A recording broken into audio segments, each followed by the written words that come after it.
So my name is Mary Pengelly. I'm a physical therapist, and I've been doing this for quite a few years. I just wanted to talk a little bit today about normal development of your babies and things that you can do to really prevent some of the current issues that I'm seeing in high numbers today that I never saw in previous years, 20 years ago. So I kind of would love to call this like a PSA for new parents, because I'd love for every parent who's just had a baby to hear this and kind of let it sink in and think about ways that you can really impact your child's development. So first of all, congratulations if you have a baby. And certainly those first few weeks, you're just learning a lot.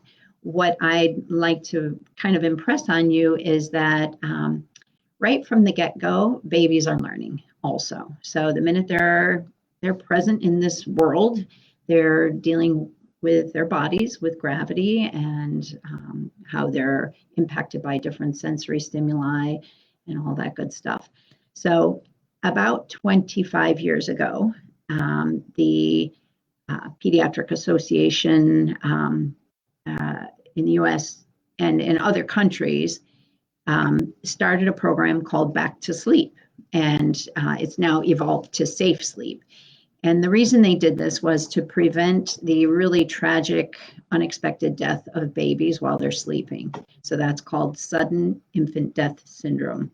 And so what they found is that babies who slept on their back were less likely to have this sudden thing happen. Now, one of the things that they also talk about but didn't impress as much was that usually when this occurred was when a child was sick, if there was smoking in the house, the increased carbon monoxide levels, and in an overheated situation, so with extra blankets and stuffed animals near the face, that kind of thing.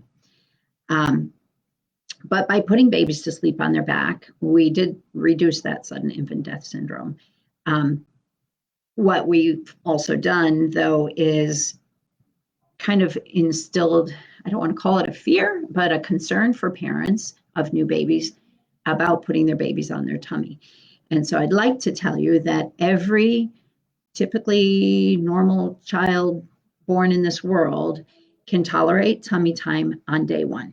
The day they're born, they can be placed on their tummy, and they should be able to just barely lift and turn their head so that they can breathe if they need to.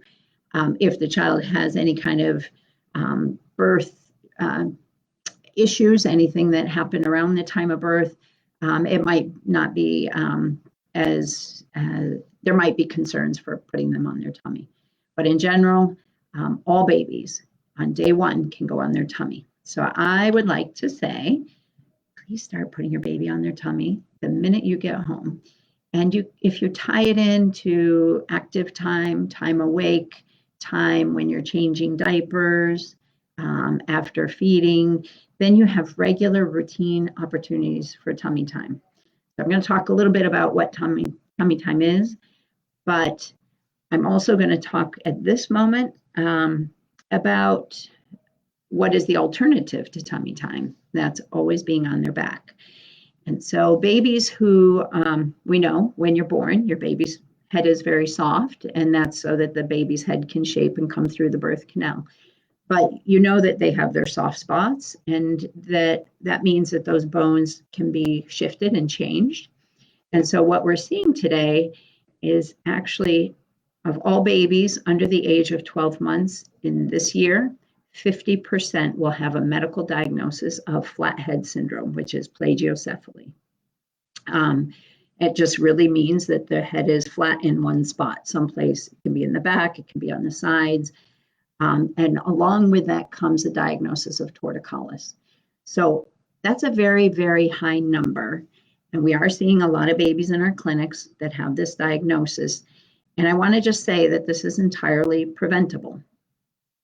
Unfortunately, it's not preventable if you don't know what to do. So when we consider looking back at the year 2000, only 6% of babies had this problem. we know that we've done something culturally that has made this change. And that change is really the advent of the back to sleep and a lot of use of containers. So what's a container?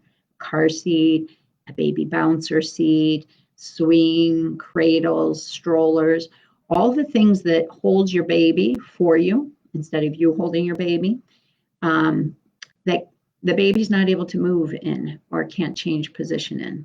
So I think what we all see, I see it every single time a family comes in with a new baby, they carry in the baby in a car seat. So this car seat, usually the parent brings it into the house, puts the baby in the car seat, takes the car seat out in a stroller, possibly transfers it into the car, the vehicle, drives to the appointment, pulls the car seat out, puts it back on the stroller, drives it up to the appointment. Maybe, if you were out shopping, maybe the baby would stay in that stroller car seat for an hour and then go back home. If they fall asleep on the way, what do parents do a lot of times? They just let them sleep. They're just laying in the car seat. What happens is that gravity is acting on that baby and their head, and they're in the same position, pressing against the same spot on their head over prolonged periods of time until the head shapes in that position. So that's where the plagiocephaly comes from. At the same time, because the neck is not able to turn much, and it becomes less and less able to turn because there's a flat spot holding the back of the head, then they develop the tightness in their neck. And so you'll see the babies, and they sit up with a head tilt. When they go to track, sometimes they can track a certain amount one way and they cannot track the other way as well. So it can have a big impact on future reading skills. That's a left to right tracking, motor skills, athletics, all kinds of different things.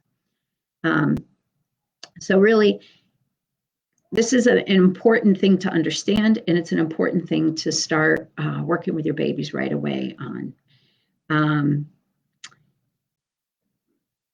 What I would, one of the other things, I put a few kind of statistics and things down here. But when you think about the cost of caring for this child now, who has the flat head and the torticollis, maybe you're going to therapy 2 to 3 times a week with a copay. Maybe you have to purchase a special helmet that reshapes the head while the skull is still soft. That can be several $1,000s. It might have to be repeated if they outgrow it. So I really kind of want you to think about this as an impact on your time, that you're going to have to do stretching and you're going to have to go to doctors and your different appointments. So it's really, it's something that's pretty important, and that hopefully people will begin to understand how they can prevent it. So how can we do tummy time? There's lots and lots of different ways. Baby. I forgot to bring in a baby. So the hardest position for a baby to do tummy time is when they're horizontal. Okay, we're working against gravity. Our body has to lift against gravity. So if the baby is all the way horizontal, it's really hard to lift that head and get some extension going through the neck and the back. But if you put the baby more upright, they only have to lift this much. So it's an easier position. Here's my baby. So think about, first of all, limiting how much you use the containers. I recommend to every parent, leave the car seat in the car. When you transfer your baby, carry your baby. Every time you pick your baby up, they're working that head against gravity. So, and they get the opportunity to turn their head in all different directions because they're out and being stimulated and held. When you do carry your baby, there's lots of different ways to carry, and I'm sure everybody's figured this out. Sometimes you got them on the hip, sometimes you got them over the shoulders, sometimes you got to pick up that grocery bag, so you figure out a way to hold them this way. Sometimes you end up soothing them this way. They've got a tummy ache. All those different positions provides tons and tons of variety to your baby to lift and look and turn their heads. That's what we want. And in the meantime, there's no pressure on the back of their heads. So that prevents that flat head and the torticollis. So the other thing that's really, really important, we have a lot of babies that are understimulated. If they're in a container, they can't see as much, they can't touch as much, they don't feel their bodies moving. If they kick, they can only do a little bit. They can't go in all directions. They can't reach in all directions. So getting a baby out of a container or out of a seat is really important for so many different reasons, not just preventing the flat head and the torticollis. All right, so other tummy time ways. Lots and lots of babies love to be across your lap, okay, especially when they're little. This is a super duper way to soothe the baby. Babies calm down better on their tummy than they do on their back. When they're on their back, they get a quick startle and it'll wake them or arouse them more and make it difficult to calm down. So I do a lot of tummy time on mommy's lap or daddy's lap. The other nice thing about this is it can help with burping. So you've got a kid who's having difficulty burping, you can angle them so that their head is up a little bit higher, and you get a nice, easy burping place. So if you're doing this every time you feed your baby, you just added tummy time to his day per day. I love the arm of the sofa, the soft, rounded arm of a sofa or armchair. I love to pop babies up and over that. So they're kind of up and they can see what's going on out here. If they've got little siblings, brothers and sisters running around, it's like a super duper fun place for kids to be, and where you don't have to actually be holding them as much. You're holding them, you're kind of supporting them, but you're not, you don't have to have them in your arms. Lots of babies love that. The other thing that really helps with tummy time, all babies are top heavy. Their heads are much, much heavier than their little legs and bottoms. So when you do put them on their tummy, try and press down on their pelvis. And that kind of acts as a little bit of an anchor for them to lift up their head. So even this doll, when I do it, lifts up his head and he has no muscles. When the baby's on their tummies, again, the floor is probably the hardest place, but if they're down there, get down there with them. Get down and talk to them and get in their eyes and let them look up and push up on their arms and look around. When you have to put the baby in the car seat, yes, we have to. We have to protect them. They have to go in the car. Look at their head position and their body alignment. It's very important to put the strap of the car seat over their shoulder, not below the shoulder. And a lot of times we don't realize how important this is because the baby is growing quickly. And all of a sudden you're like, why are they so squished in this car seat? So each car seat has some adjustments. So you see how much that's squished down. And if I had that newborn baby who fit down in this, I'd want to make sure that this was just for a 2-year-old. So, but look how much adjustment is here. How do you loosen your straps? There we go. So when you've got that newborn, you want those shoulder straps right over the shoulder. And then usually the hospitals will fit the baby when they're in it. And so you've got them nicely secured. But all of a sudden, baby has a growth spurt. You go to the doctor and they're like, oh, they're 4 inches taller. Did you adjust your car seat? If you didn't, you're actually pulling the baby down and you're crunching their spine. So usually they end up kind of like cockeyed in the seat. So it's really important that you adjust that seat back taller and taller as they grow. Very strong, Mom. As the baby grows, then these harness straps rise up. Some car seats actually have different holes and you have to disconnect them from the back and realign it. But the whole goal is that the top of the shoulders is at least the same level as the strap. Sometimes if there's holes, you have to go up a little bit higher, but don't go below the shoulder with the strap. Otherwise, you're pushing down on their spine. So scoliosis, the whole thing. So that's it. And then the other thing is the head. So if the baby is laying with their head always to one side, looking out the window, maybe you put the car seat on the other side, some, alternate sides so that they can look the opposite direction.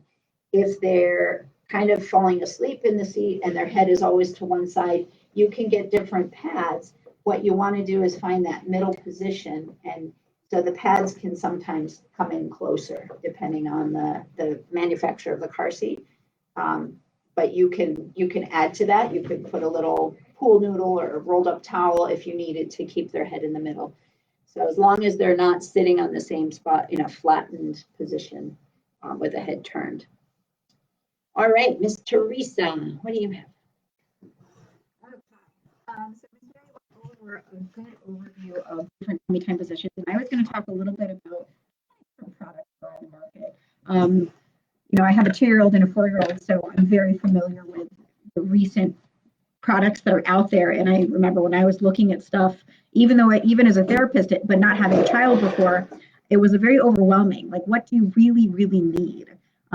They've got swings, they have bouncer seats, they have high chairs, they have bumbo seats, they have the rock and plays, which are no longer manufactured. Those are recalled. They have play mats, they have play yards, they have, it's endless how much stuff is out there when you go to, say like Babies R Us or Bye Bye Baby, and, you're looking around, and of course, everything's marketed to where you need it all. But you really don't need it all. You really don't need any of it. There's a really good book out there. It's written by an OT. It is called Retro Baby, and it talks about all the different products that are on the market, what they're used for, whether you really need it, but it also gives activities and ideas of what you can do based on your child's age. It goes from birth to 12 months, I believe, and how to really promote their development. What they recommend is in this book, any of those sort of devices, any of those containers, like the swing, the bouncer seat, all those things, they really recommend only having a child in there for 15 to 30 minutes per day. So think about that. If you're going and asking for all this stuff and you really want to promote your child's development and prevent, some of the things that Mary talked about with the torticollis and the plagiocephaly, and you've got all this stuff that you really can only use for 15 to 30 minutes a day, or at least that's what you're supposed to use. So there's many options of things that you can use that you can really get more out of, and are better suited for promoting that gross motor development, promoting that tummy time, and also preventing the torticollis and the plagiocephaly that we're seeing such an increase of. And we don't want to see an increase of that because, it costs time, it costs money, like Miss Mary said. There's potentially having to put your child in a helmet for however many months to correct it. And we want to avoid all of that. But still keep our child safe by putting them, on their back to sleep, and by also having them in car seats, in the car. So if we're having those parameters, of having them in a car seat in a car, which we have to do, we have to keep them safe. That is still a container, and we're putting them on their back to sleep. That means the rest of the day, we really need to figure out other ways to have our child safe, promote their development, but also we have things to do each day.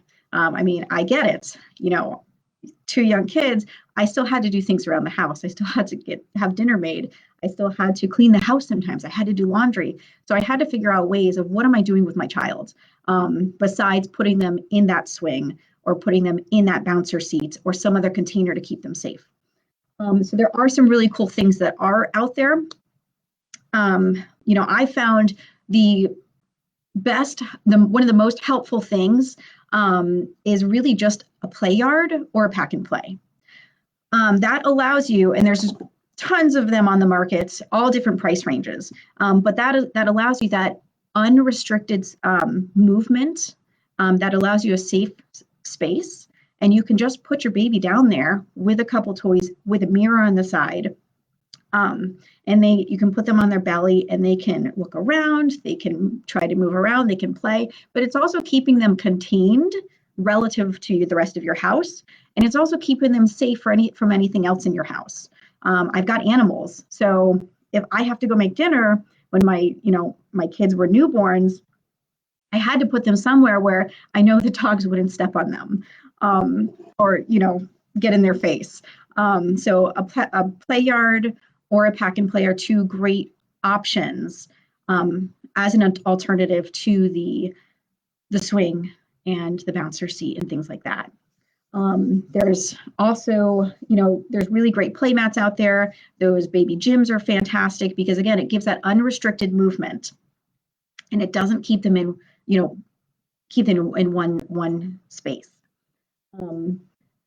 As far as getting bringing your babies out places, we're also in a very, very weird world right now where we really don't want to bring our kids anywhere because of, all the coronavirus and everything. But even before that, we wanted to protect our kids from strangers wanting to touch them and, keep them kind of contained, as a newborn anyways.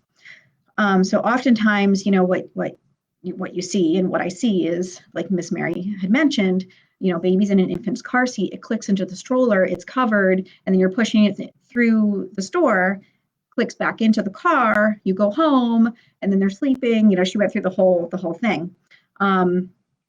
And so they've just spent, upwards of 3 to 4 hours in one position in these containers when they didn't necessarily have to be in that. So baby carriers are fantastic. There's so many out there of different styles and different price ranges now. And the really nice thing about them is not only does it help prevent from being in that container, it does keep them still contained, but it does prevent their head from being pressed on. It allows them to look around to see what's going on, but it also allows them to really be comfortable with you, but it also prevents people from touching them. Nobody's going to go up to someone with their baby in a carrier and want to, touch their hands, because that means they're really getting really close to you. So those are really nice. An important thing to note about using a baby carrier, regardless of the type that you use, is you want to make sure you look at that hip position. So say if I have a baby in a buckle carrier, you want their head to be up a little higher. You don't want them sagging all the way down. So you want their head to be higher on your chest, and you want those hips to be supported. So you want them to be in a nice, like, M position. Okay. You want the knees a little bit, higher than their bottom there. Their hips their knees to be higher. If their legs are hanging, that's going to put a lot of pressure on their hips. Okay. So that's sort of my little spiel about baby carriers. Watch for that position, that nice, like, kind of froggy leg sort of position. So other things to talk about, another thing that I see a lot is the bumbo seat, and I'm sure all the PTs out there have their opinions on the bumbo seats. It is marketed as a place to put your baby before they can sit, is what it's used for, but it's really meant for babies who are already sitting upright and already have that strength and that postural control to maintain that upright sitting posture. But at that point, what's the point of a bumbo? If they're already sitting up, you don't need to put them in it anymore. So that's just another thing that you just don't need. So overall, as far as just alternatives to containers, is really just finding a safe space, that does offer that protection if you do have, say, siblings, pets, and say some unsafe areas in the house that aren't baby proofed yet, but that still allows them the freedom to move, to be on their belly, to roll, and to do all of those things. So that is all I have. You did a great job, Teresa, from the mouth of a recent mom. Things that worked for you. So they need to be touched and held and rocked and positioned and locked in different positions. It's good for you, and it's good for the baby. They're going to enjoy it, and they're going to be more well-rounded in every way, baby. Yep. Helps with infant mental health as well. Yes. And mental health. Yes. All right. So if there's any questions, I will double check to see if we have any questions. I didn't see any pop up. But if you have any questions about anything that we talked about, please ask, and we will get to it later on. Thank you so much. All right. Thanks, guys. Take care of those babies. Bye.